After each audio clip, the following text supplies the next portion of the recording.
It's finally out, everybody. Evolve has finally been released. This game has been so hyped up with the playable beta and all the trailers that followed. I cannot wait to fire this game up and see what it's all about. So if you excuse me for a second.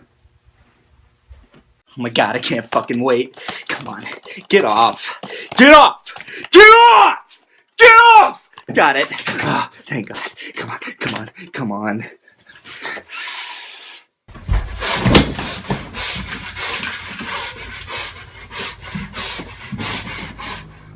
Oh, dude, this game is so awesome! The graphics, oh my god! This is something new, it's finally something new besides Halo and Call of Duty. Those franchises are dying, god, finally! Oh shit, there's monsters! Get him, trap him! God, this is so much fucking fun! Come on, get him! Get him! He's over here, guys. Yeah. I wonder what type of monster it is.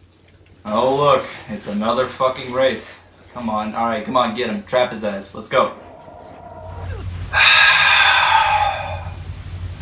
Dude, I'm fucking bored.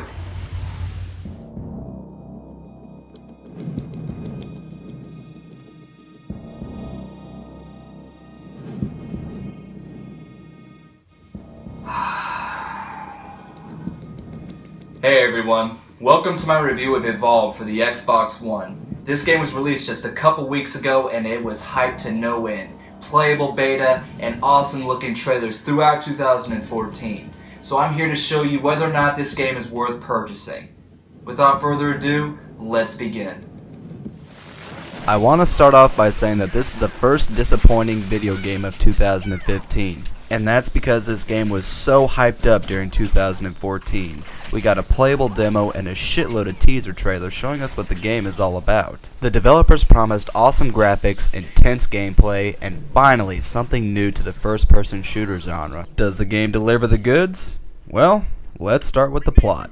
Oh, you've got to be kidding me. There's no story? Okay, the game has a story, but it doesn't have a good one that's told in the game. With the mighty power of Google, I've been able to find out what the actual story of the game is. Don't worry about spoilers because the story is just not great at all. In the year not specified, humanity has colonized a planet called Shear. Shear is located in a galaxy that is also not specified. The game, and hell, even Google doesn't even say why humanity is colonizing this planet to begin with. So I'm going to assume that this place has a lot of resources and materials that humanity is trying to harvest.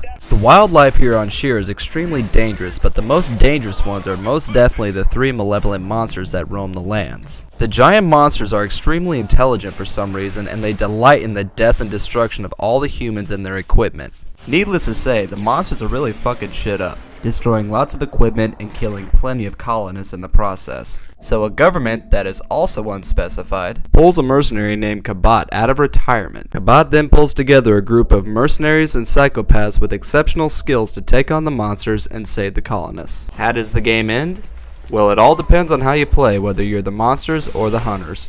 Well everyone, that covers the story. It's short, sweet, and stupid. You know, I can expect a non-intricate story coming from an old classic game, but this is 2015. This game raises questions. Questions that shouldn't exist in the first place. Where is Shear and why should I care? Why should I care about the hunters and why should I care about the monsters? Why care at all? The game sure doesn't. I would love to know the backstory of the hunters. I would love to know why the monsters are the way they are. But the game never explains it. It focuses so much on gameplay, which is the next subject. And since this game really wants you to play multiplayer, I'm going to combine the two into one sitting.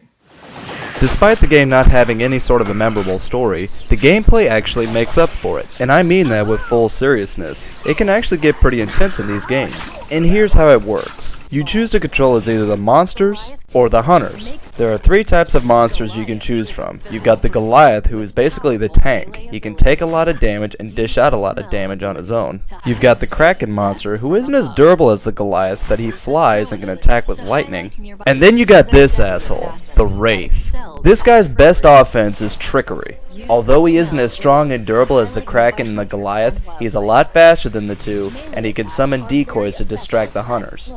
But the main thing that everybody complains about when it comes to the decoy is that it also attacks the hunters. But now that we're on the subject of the hunters, these are the 4 classes you get to choose from: Assault, Trapper, Medic, and Support. Each class has 3 characters you get to choose from. Each of those characters have their own weapons and abilities that they bring to the table.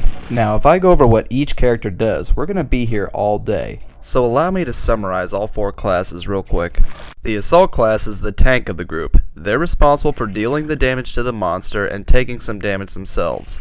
They do not in any way buff the team. The Trapper is there to slow down and trap the monster, while at the same time dishing out some pain. The only thing is, the Trapper doesn't have very good defense. The Medic is used to heal and buff the team. They can't do any significant damage to the monster, but it's definitely a good idea to keep them alive. Be forewarned though, they have terrible defense and go down really easily. And finally, we have Support. These guys are meant to buff the team and damage the monster from a long distance. They have the ability to make the team invisible so they can make an escape from the monster if need be. They're handy to have around, but the team will definitely survive if they go down. Here's the 4 game types you get to choose from. Hunt mode is the most popular game type. The hunters must hunt and kill the monster. The monster needs to be evading the hunters and eating wildlife so it can evolve to the next stage, for a total of 3. Once the monster reaches level 3, he can either kill off the hunters or destroy their base of operations. If you're playing as the monster, you don't have to evolve to level 3, but it'll definitely make it easier if you do. Now, the hunters get the tedious part of the job. Before they can kill the monster, they gotta find it. And how they find it depends on what sort of tools they utilize. You've got scared away birds and footprints as example. Teamwork is extremely important if you're playing as a hunter, so make sure you're staying together. As long as you do that, you should be able to take out the monster without too many issues. That is, unless you're fighting a wraith. Seriously, fuck this thing! Anyway, in nest mode, the hunters must track down and destroy 6 eggs laid by the monster. If the hunters destroy all the eggs, they win. If the monster kills the hunters, he wins. The monster evolves much faster in this game type because it's a little bit harder for them to win this one. Unless it's another wraith! Oh my god, fuck this thing! Survivor is a game mode where the hunters must locate and revive survivors. Once a survivor is on his feet, the hunters must defend them until the dropship arrives. If the hunters manage to rescue 5 survivors, they win. The monster wins by killing off the survivors or the hunters. This is typically the easier game type for the monsters. Especially if it's a motherfucking wraith! Seriously, why does everybody use this thing? And finally, there's defend mode. In this game type, the hunters must destroy their base so their ship can take off. The monster must destroy a few generators and then the fuel line that goes to the human ship. The hunters win by holding off the monsters for a specific time limit, and the monsters win by successfully destroying all the generators and fuel lines. The monster starts at its 3rd stage of evolution and even has minions to help him destroy everything. Each team has about an equal chance of winning in this game type, and surprisingly, I have never encountered somebody using a wraith on this game type. Have I mentioned how much I hate that thing? Evacuation is where you get some story out of the game. It consists of all the game types that we just mentioned, the first one being hunt, the last one being defend. In between, the players get to choose which one they do next. At the end of each round, a buff is awarded to the winner. Some of them are good, some of them are not so good, but there's still something you want on your side. All in all, the gameplay is pretty damn fun. I can honestly say that the developers made good on their promise to bring something new that's fun. However, it should be mentioned that the only game type that's worth a shit is hunt mode. It's the only game type that anybody plays mainly because it's fair on both sides, except when people are using that fucking wraith. Sometimes you don't even need to fight the monster. You wanna know what happened here? The monster got killed by the random wildlife in the forest. I can applaud the developers for being fair when it comes to the wildlife, but still, I don't think the monster should necessarily get killed by these things. And as far as the graphics go, I love it. The developers made good on their promise with graphics too. Just looking at the environments and all the creatures within the environments just shows how much time and effort they put into this game. You can tell that it wasn't rushed. I'm not too fond of the lack of music, but it's not something I'll lose sleep over. Well everyone, that covers Evolve. In conclusion, the game is pretty damn good. It brings something new to the table that's fun and intense. It's finally something besides Call of Duty and Halo. Those franchises are dead, I am sorry if you disagree. But the thing about Evolve though, the gameplay is repetitive. After about 10 to 15 hours, you're going to be bored and ready to move on to the next game. And you can only get full enjoyment out of the game if you're playing with people that you know and trust. So with the lack of story, the absence of music, and the repetitive gameplay, I'm forced to come to the overall score of a 7 out of 10. Don't get me wrong, this game is good. I recommend anybody to play it. But I can't recommend it to everybody to buy it, if that makes any sense. This game is just not worth $60 right now. Wait for a price drop on this one. But with all that out of the way, thank you for watching. If you enjoyed my video, please give me a like, a share, and a subscribe. Tune in for my next video. I want to go back to classic games for a bit, but I still want to play a first-person shooter. I'm not going to say what the game is, so just listen up to the music and the credits to see if you can figure it out. But until that video comes out, you guys have a great night, and take care.